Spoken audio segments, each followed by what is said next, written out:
There's a specific kind of silence that happens in an office when everyone already knows something you don't. That's the silence Maren Ostrander walked into on a Tuesday morning in March, still wearing the black flats she'd worn to bury her father 4 days earlier. She hadn't slept right in a week. She'd said yes to coming back to work early, not because she was ready, but because grief, if you let it sit still too long, starts to feel like drowning. Work was supposed to be the thing that kept her head above water. She didn't know it yet, but she was about to be pushed under by someone else entirely. Let me back up. I want you to understand who Maren actually was before this happened to her, because this isn't really a story about a firing.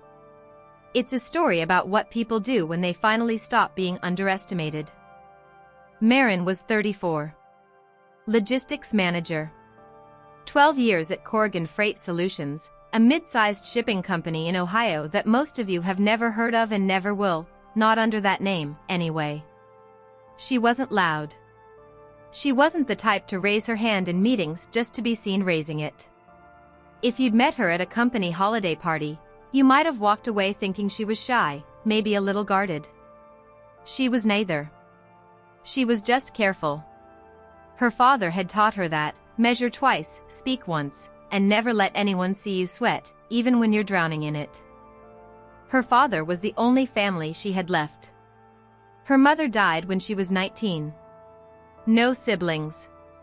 No husband, a divorce 4 years back that she never really talked about. Her father had been it. The whole architecture of her life. And her boss, a regional director named Todd Whitlock, knew all of that. Knew it and used it anyway. Todd was 51, the kind of manager who'd learned exactly one leadership style in 1998 and never updated it. He liked control. Not because he was cruel exactly, I want to be fair to him, because this story doesn't work if he's a cartoon. He liked control because he was scared of losing it. He'd watched 2 rounds of layoffs at Corrigan over the years and survived both by being the guy who made hard calls fast, before anyone above him had to ask. Maren had taken 8 days off. Bereavement leave, technically unpaid past day 3 under company policy, a detail that still makes me angry just typing it out. She'd missed 1 client call. 1. A call her assistant had already rescheduled. When she walked back in that Tuesday, HR was waiting in the small conference room near the loading dock. Not Todd's office. The small room. The one usually used for vendor disputes. That detail alone should tell you everything about how this was planned. Maren, sit down, Todd said. He didn't look at her when he said it. That's the part she remembered most, later. Not the words. The way his eyes stayed on the folder in front of him, like she was already a document to be processed. We've had some concerns about attendance reliability, he said. This isn't personal. There was a pause. A long one. The kind where you can hear the building's HVAC system humming, because nobody's breathing loud enough to cover it. My father died 9 days ago, Maren said. Flat. Not pleading. Just stating a fact into a room that already knew it. I understand this is a hard time, Todd said. But the business has to keep moving. I want to sit with that sentence for a second, because I think it's the most honest thing Todd said in the entire meeting. The business has to keep moving. Not I'm sorry. Not is there anything we can do.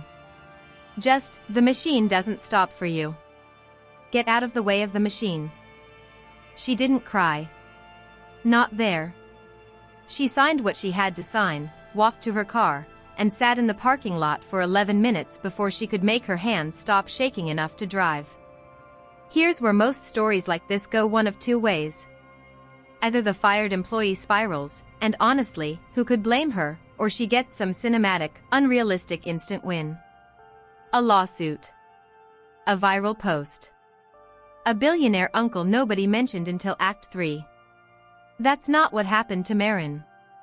And I think that's exactly why what did happen matters more. She grieved. Really grieved, for months. She went to therapy for the first time in her life, mostly because a coworker who still texted her, a woman named Priya from accounting, gently suggested it after Maren admitted she'd stopped cooking real meals. She took a lower-stress job at a smaller distribution company 2 towns over, one that didn't ask her to prove her worth every single day. She rebuilt slowly. Quietly. The way most real healing actually happens, not in a montage, but in 100 small, boring Tuesdays. 14 months passed. She grieved. Really grieved, for months. She went to therapy for the first time in her life, mostly because a coworker who still texted her, a woman named Priya from accounting, gently suggested it after Maren admitted she'd stopped cooking real meals. She took a lower-stress job at a smaller distribution company 2 towns over, one that didn't ask her to prove her worth every single day. She rebuilt slowly. Quietly. The way most real healing actually happens, not in a montage, but in 100 small, boring Tuesdays. 14 months passed. Her first morning back, she walked past the small conference room near the loading dock. She didn't go in. She didn't need to. Todd found out who his new boss was in a company-wide email, the same way everyone else did. I've heard secondhand, so take this with a grain of salt, that he sat at his desk for almost 20 minutes after reading it, not moving. Here's the twist, and I think it's the part of this story people don't expect: Maren didn't fire him. She could have.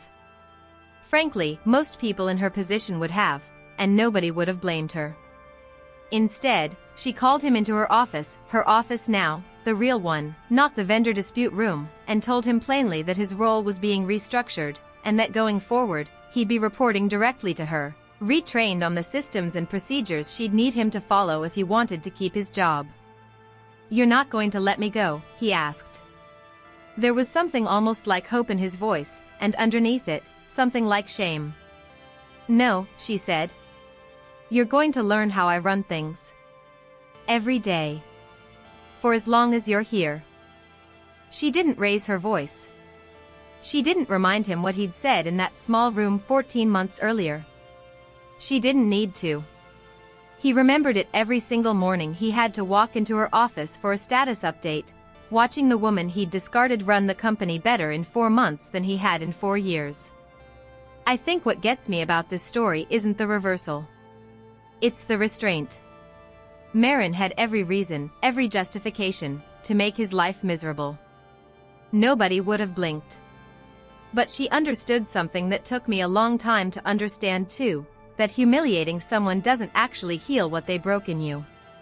It just gives the wound a new shape. Real power, it turns out, isn't loud. It doesn't need an audience. It doesn't need the other person to grovel or apologize or even admit what they did. It just needs to outlast them and let them watch.